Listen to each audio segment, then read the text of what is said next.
You're watching Public Affairs. Berkowitz is my name, and politics is our game. And we will be doing politics this evening because we have as our guest Dan Proft, who I would say is a very likely candidate to run for governor in the Republican primary in 2010. We're taping this on May 24th, so by the time you see the show in early or mid-June, it very well could be the case that Dan Proft is a candidate for governor. He's not somebody who you would say is unknown in politics. He's a young man, 37 years old, but he's been in the trenches for a long time, starting in, I think, 1994 with handling the campaign or working on the campaign with Todd Hansen, who ran against, at that point, Jeff Schoenberg for state rep on the North Shore. Jeff Schoenberg, of course, is now the state senator. And Dan Proft went on and left politics for a while and became a media personality with WLS, somebody who did a lot of, and maybe his firm, Urquhart Media. Urquhart Media. Yes. And that website is? urqmedia.com. Okay, you may see something different on the screen. Go with that, urqmedia.com. But they do a lot of public relations as well as campaign consulting in the past, and they're doing a lot of work for Cicero. Dan Proft has taken a lot of heat from Carol Marine and others for that work. We may get into that.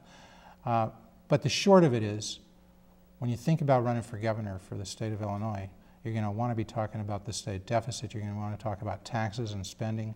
You're going to talk about education, one would think. You're going to be talking about some cultural issues, gays, guns, God, and abortion, and much more. So don't turn that dial. This is going to be an action-packed show. If you're the kind of person who thinks you don't usually like politics, stay tuned. You're going to like politics. And if you like politics, you're going to like this show. Dan Proft worked, as we said, for Todd Hansen, also then the Lee Daniels operation and the House Republican Committee, whatever it does, working to help. I guess that was when Lee Daniels was Speaker of the House for like the only 2 years of like 30. From 94 to 96. Dan knows how to pick them. If you're going to be working for Lee Daniels and the Republicans at some point, pick the time when they happen to have the Speaker of the House. Then it was working for Pat O'Malley in 2002. When Pat O'Malley ran for governor, Dan was doing the publicity stuff. Yeah, spokesman, right. And Jack Ryan, and when that campaign faltered for Senate in 2004, it was Alan Keyes. Then, as I say with some affection, Gidberger, that was Gidwitz and Rauschenberger, some duo in 2006. Then town president, working for Larry Dominic when he became town president in Cicero in 2005, and then again re-elected in 2009. And then doing some work, his firm and Dan, for the town of Cicero, and that's become, well, let's start right there. Well, I mean, let's backtrack. Let me just ask you point blank, what are the chances that you're going to be running for governor in the Republican primary in February of 2010? You know, I don't know. I mean, I don't like to put percentages on things. I'm looking at it. Clearly, I've been on the record saying that I'm looking at it. So right now, the big question mark for me in terms of making the decision in the short term is just the resource question. On the policy question, on the idea question, on the ability to put together a talented group of individuals to run a successful campaign, I've checked those boxes off. I don't believe there's anybody in the state that has more innovative, market-oriented ideas than I do. I don't believe there's anybody who's more knowledgeable, more passionate about public policy than I am in this current crop of field or people considering it. So it just comes down to me, for me, as a question of, do I think I can raise the requisite resources to run a successful campaign and be able to get those messages out, and that's what I'm contemplating right now. Yeah, so as people say, and we've said before, there's that phrase MOM. If you're going to run for office, I think of it as MOM, M-O-M. M stands for money, O stands for, well, actually M stands for message. You start with that, you think you got the message. You think you can build the organization, O stands for organization. That last M stands for money, or wealth, or assets, or fundraising, and that's what you're looking at now. Well, let me ask you, what's your net worth? My net worth? Yeah, because people like to know that at the beginning. We started asking candidates that. We asked our last guest who's running for governor that, Adam Andrzejewski. We've been talking about that with Bill Brady. Those are the only two candidates who are announced. So Dan Proft, you may be a candidate. What's your net worth? It's less than those two individuals. I have a feeling it's probably less than anybody else who will run. I mean, you give me a ballpark. So what I don't know. I mean, it's certainly under $1 million, but okay. I don't know what it is. Honestly, right. I have no idea. You know, Adam Amgiewski made a point of saying he's going to put his tax returns up, and he'll be doing so, he says, within a month. You make that commitment if you run for governor to put your tax returns up? Well, I mean, usually that's part of the process. I've been through enough of these campaigns where newspapers will ask for tax returns. And you'll do that? I'll comply to the same extent any other When will you candidate do would. that? If you get into the race, how soon will you do that? Because the primary comes up in February of 2010. You know, whenever the proper time is, when everybody's asked to produce them, I'll produce them. Right. Like 2009 would have been filed already. 2008 2008 would have been filed in spring. You filed your tax returns? Yes. So they're ready, they're fired up and ready to go, and you'll do that along with everybody else. Sure. And so what comes up with you, let's start there and then we'll get to the issues because it has been raised. And, you know, well, it comes up with you because you work for Pat O'Malley. And you might find that odd, but the reason is because Pat was the first person that I know of who said the real difference in the Republican Party is not between the pro-lifers and the pro-choicers, as people often think, even though Pat was a very strong pro-lifer, and you may be as well, is my guess. So there is a difference between people who are pro-life and pro-choice on the abortion issue in the Republican Party. But Pat said the real dividing line, the real schism is between those who are reformers and those who are not reformers. That's the big difference in the Republican Party. Did Pat O'Malley get that right? Yeah, absolutely right. Okay. He was 100% right about that. Pat was one of the first guys to really come out and talk about George Ryan, about Bob Shalander, and about some of the other, what John Cass has now famously termed the bipartisan combine players in state government that have gamed the system to their personal enrichment. Personal enrichment instead of good public policy. Well, yeah, not just instead of good public policy, but to the detriment of the Republican Party too. Essentially, some of these individuals who had leadership titles in the Republican Party have sold out our party for table scraps from the Democrats, and that's why we've been in the wilderness for the last decade. Okay, and you view yourself in that tradition of being a reformer, right? I have been. I've been an advocate for reform in virtually every position I've ever held. So the criticism that comes up from Carol Marin, NBC reporter, WTTW correspondent, panelist, moderator, not panelist, moderator, host. Liberal Democrat. Would you say she's, does she unequivocally, her views sound to be liberal Democrat, and she self-identifies that way? She is a liberal Democrat. She. Okay. We left out she also writes for the Sun-Times, I say, and also right. NBC, the Sun-Times, TTW. The Sun-Times, an organization that defrauded its advertisers, an organization that was run, whose CEO, former CEO Cyrus Friedheim, was an alleged war criminal in his previous job. Alleged war criminal? Yeah. When he was CEO of Chiquita International Brands, he was accused, and were other Chiquita executives, of paying basically bribe money to narco-terrorists in Colombia. This is a well-reported story, except he was in the Sun-Times. accused of that. Was anything shown? Yeah. The Chiquita International was fined millions of dollars. He never was prosecuted criminally, but civilly they paid significant penalties. So there's certainly no conviction of him being a war criminal, because you just accused him of being a war criminal. No, I said he was accused of being a war criminal, and he and Chiquita International paid significant civil penalties. I bring this up. But to make clear, but you're not saying he was found to be a war criminal. You're saying he was accused of being a war criminal. O.J. Simpson was not found guilty, but he was ordered to pay. He lost the civil trial. I would, say you can read into it yourself. If Chiquita International and Mr. Friedheim paid millions of dollars in civil penalties for what they were accused of doing that was in violation of international humanitarian law, you read between the lines. Okay, but a lot of others, we're not going to read between the lines, but before we get to go on to that, remember the initial comment here, we were talking about Carol Marin, but let me get right to it, because let me just say what you can respond, but what Carol Marin raised about you, and I'm not sure if you're raising this all as context, as you know, she and also Jim Kimberly from the Chicago Tribune wrote about the amount of money, the no-bid contracts that you have from, your firm has, Urk Media, right? Urquhart Media, right. Urquhart Media has with the town of Cicero, and they are no-bid contracts. You work for Larry Dominick, you help him get elected to be president. Right. And I think their point would be, isn't this a little odd for somebody who talks about reform and daily and combine and all of those things, and then goes ahead, and they would say, I think, ends up with these contracts that give you and your firm substantial wealth, and they're no-bid contracts.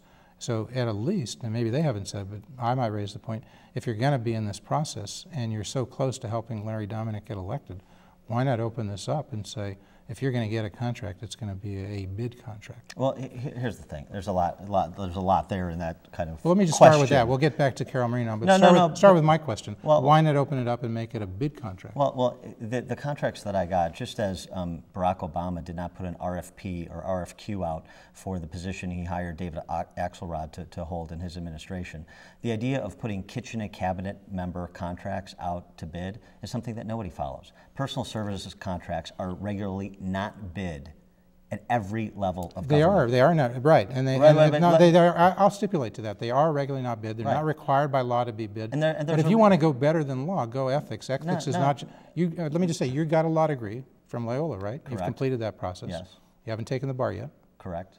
You're going to be doing that in July? I don't think so. All right, you might be busy doing other things. But so you know something about the law. I'm saying there's additional requirements called ethics. Even though the law doesn't require the Village of Cicero to make that a bid contract, you might say to Larry, hey, I know you, I think this is something we can do. Let's put this thing out for bid. Two things. First of all, making contracts bid does also not ensure ethics, right? As we've seen from the myriad minority contracting scandals in the city of Chicago and in Cook County. So there's no magic ethical bullet. Let me finish. You asked a question. Let me finish. So to the point, the idea is that the position I held in Cicero and that the role that my firm played, was that essentially of a trusted advisor.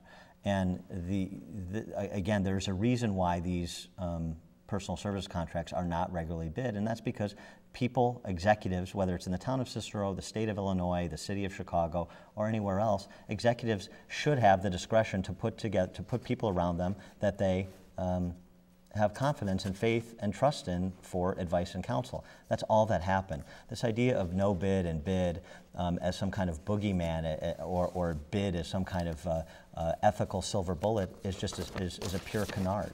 And there's a reason, a legitimate reason why governments at every level do not do that.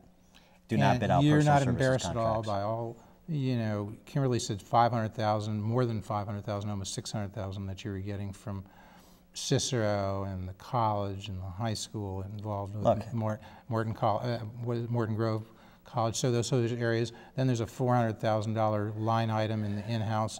For the size of this village, it sounds enormous. And you know, Dan, I'm not saying it is shady, but it looks shady. No, it doesn't look shady. It doesn't. No, it does not look shady. Carol Marine writes about it. Well, Carol Marine makes it look shady because she has an axe to grind. What's her axe to grind? She is a liberal Democrat. She is somebody who has written the same story about Cicero for 20 years. She is not about to change her storyline. Well, some would say Cicero isn't about to change, you know. Well, except Cicero has changed.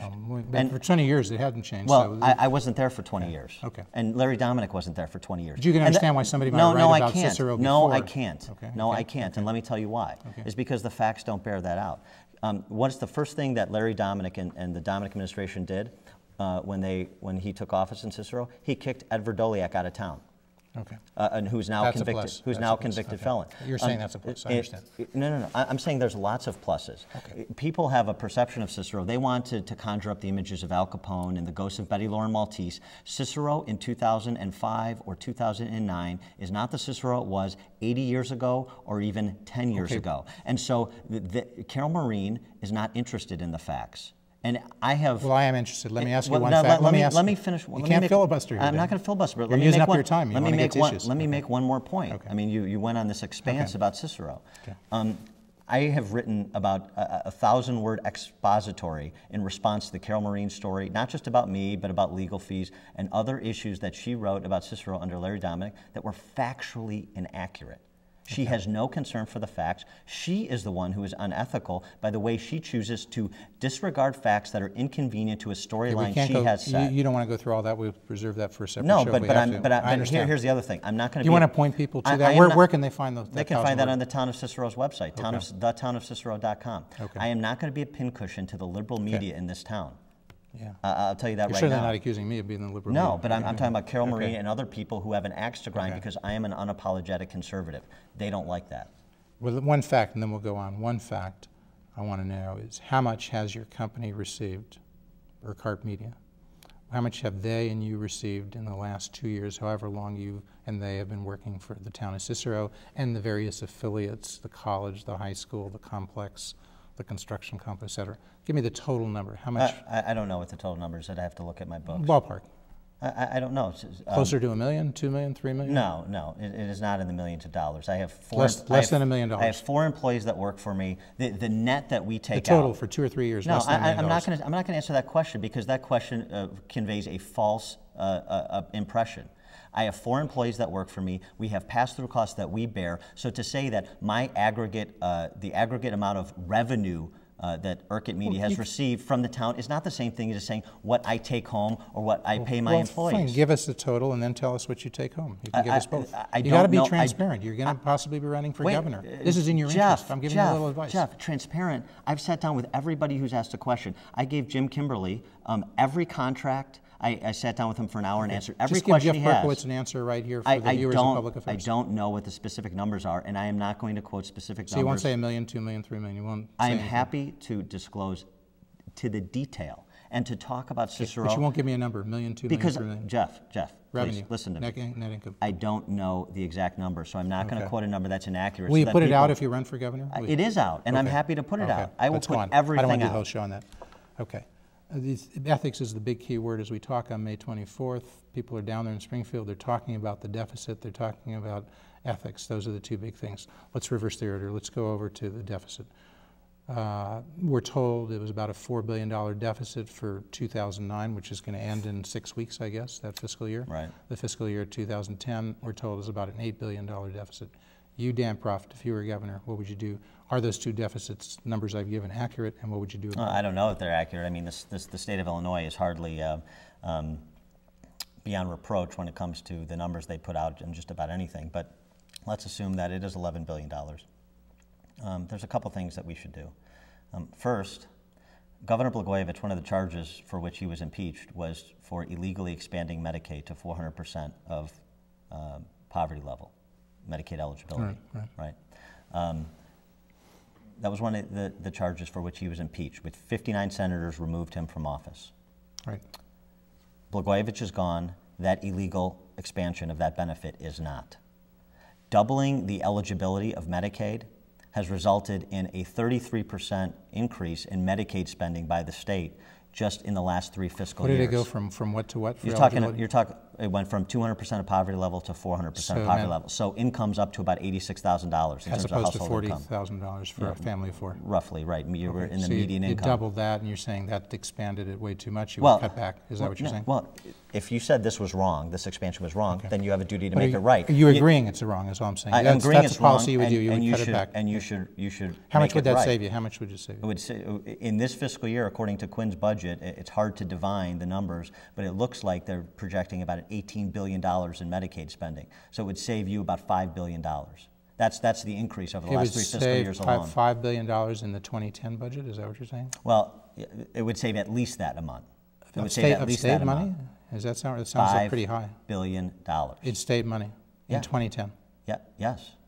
Because I mean, do you understand how? I mean, the 2 biggest expenditures in the general fund are Medicaid and education. Right. This is a huge and to double the eligibility. Let's give people a rough lay line. The general revenue fund, I was told, was about $28 billion. It's about total. $30 billion. 30. And so, how much is education? How much is healthcare? And how much is other, which is, I guess, state operations? Well, the total amount of money spent on education is about $21 billion. But from the state, $12 billion or so. Yeah, rough numbers. Yeah, right in there. So 12 for healthcare and then 6 for. Well, now again, because of this Medicaid expansion and because of the the inability to control costs for Medicaid patients, you're looking at $18 billion for the state. What was proposed for FY 2010 for the state. Yes. So that would mean the GRF proposed for the state is much more than the 30 figure, because you got 12 for education, you got 18 for healthcare, and you got 6 for state operations. These are sounds like $36 billion. I haven't heard that. Well, you're making news if it's right. This is what is projected in Quinn's budget. You can for look 2010, $36 billion. Listen, you can look at the Civic Federation report, and they detail this out. It's hard to divine exactly where the Medicaid expenditures are because some of it are buried in various departments like Human Services. But you're talking about, look, the bottom line is this. So $5 billion in 2010, that still leaves you with a $3 billion hole, right? If it's an $8 billion deficit for 2010. For 2010, Still is, so forget 29 for a second. So what would you do for that additional $3 billion? First of all, you're looking at this the wrong way. Okay, this idea that we just look at the budget and then we say, okay, we're gonna move this number here and we're gonna move that program there. You have to. The problem with Illinois is systems. It is systems. You have to fundamentally reform how we provide education, how we provide health care. We'll get to education. Just give me the number. No. Okay. You want to just give numbers, and that is not. Here's the problem. Okay. You think no. Go ahead and finish your sentence. You said reform education. I cut you off. Just finish your sentence. Yeah, okay. but what else were you going to say? I didn't mean to cut you off. It is not a management problem. Okay. Everybody who's running for governor or is contemplating running for governor thinks it's a management problem. I'm going to get in there. It's a system problem. I'm going to bring a management team. Okay, it's a system problem. Is that what that's you're right. saying? It's a system problem. System is different from management. And how? Because system is you have to look at how we provide these services, and they need to be overhauled. Okay. You cannot make reforms on the margins and make the Chicago public school system work, make our Medicaid program work. You can't do it. If you do all those things, you're saying you'll easily find $3 billion. Is that your point?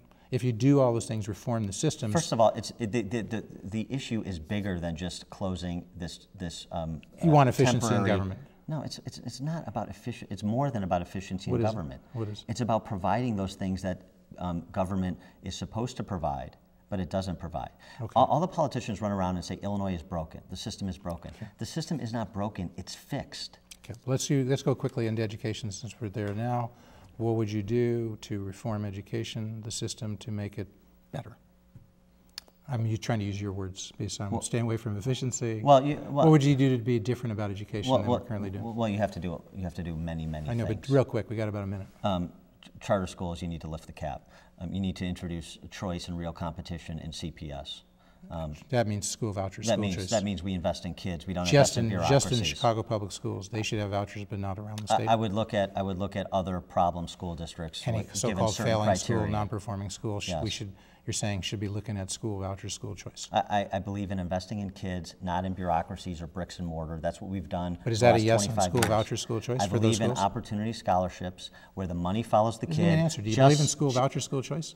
What did I just say? I'm talking about school choice. But you seem to shy away from the word school vouchers. You want to use buzzwords, and I want to explain to you what the policy is. Okay. But you do agree with school vouchers, Of course I agree with school choice. Okay. That's what this is all about. Okay. It's about introducing competition in the system, just like we have at the collegiate level. Parents should be empowered to make the choices to send their kids to a private or public school, use those public funds to do it, even as Barack Obama and Michelle Obama used their $57,000 of private funds to choose to not go to a public school in D.C., but to go to a private school. That's right. Every family should have the same choices that my family did, that Barack Obama's family does. That's right. So if we spend $15,000, which I think is what we spend at least in the Chicago public schools, every parent ought to be able to take that $15,000, which is state money, federal money, city money, that's what's being spent on their kid. Take that $15,000, either choose to stay in the Chicago public schools, there's no change, or they take that money and go to the private school of their choice. You would sign on to that program in a heartbeat, right? Well, I would not necessarily specifically all the particulars that you mentioned. I actually would go further.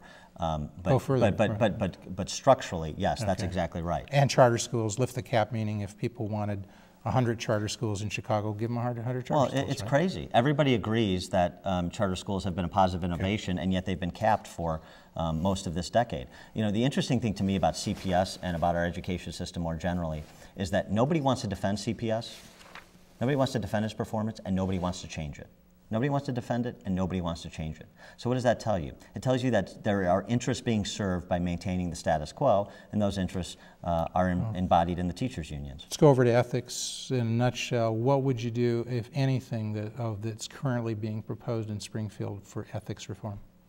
Campaign contribution limits, no, would you know? Absolutely not. Limits on what the legislative leaders can give to committees, like Mike Maddy can give, Speaker Mike Madigan, Senate President John Cullerton. Some people say they want to rein that in, make it more difficult to him to give to money to candidates so that he'll have less control. Well, I'm open to I should say. And if Republicans became legislative leaders, they would like to limit their ability to do that. Maybe even limit the ability of the Republican minority leaders to Republican leaders to give that. You see what I'm saying? I'm open to diffusion of power away from specifically, leadership. Would you try to cut down on the amount of money they can disperse some of their I'm not sure that's the direction candidates? I would go. What would you do? The idea of term limits? The idea of term limits for legislative leaders is more interesting to me than getting into trying to manage term limits for members of the House and the Senate? State House, State Senate? No. No term limits? No. Okay, so is there anything... some of the transparency proposals I agree with. Expand the Freedom of Information Act things? Not only that, but I mean... Even though people said they had trouble getting from the village of Cicero contracts and so forth. Not true. For the Larry Dominic said, not true. My life is an open book. I know you're consuming Cicero, but that's just not true. Okay. The second thing, though, too, beyond what the Reform Commission has proposed, there's other smart pieces of legislation down there, like doing bidding of contracts online. Mike Conley, a Republican legislator from Naperville, has introduced the legislation. That's an important reform proposal. It's not just what the Illinois Reform Commission proposed. And campaign contribution limits is a complete red herring. That will not foster any type of reform. And income tax increase you would oppose wholeheartedly. Quinn has proposed a 50% increase in the income tax. If you were governor, you wouldn't do any of that? I would oppose that, and I would oppose the corporate state income tax as well. And actually, I would move to cut both of them.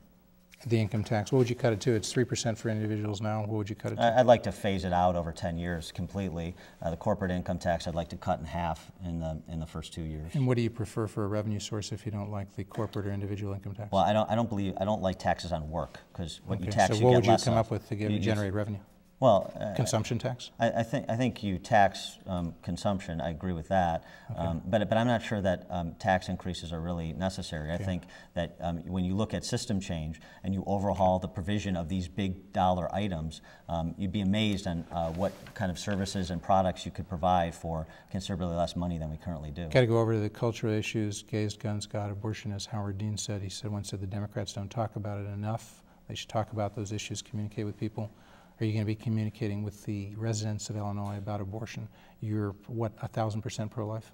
I don't think you can be more than 100%. Okay, 100%. You would oppose any abortions except an abortion to protect the life of the mother?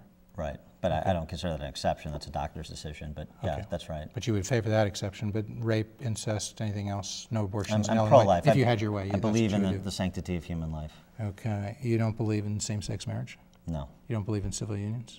No, I believe marriage is between one man and one woman. Where does it say that in terms of, where does it say that? Why should that be a given? I mean, you're a thinking guy. You certainly, Northwestern undergrad, associated with Eric Zorn, had him as a kind of a mentor.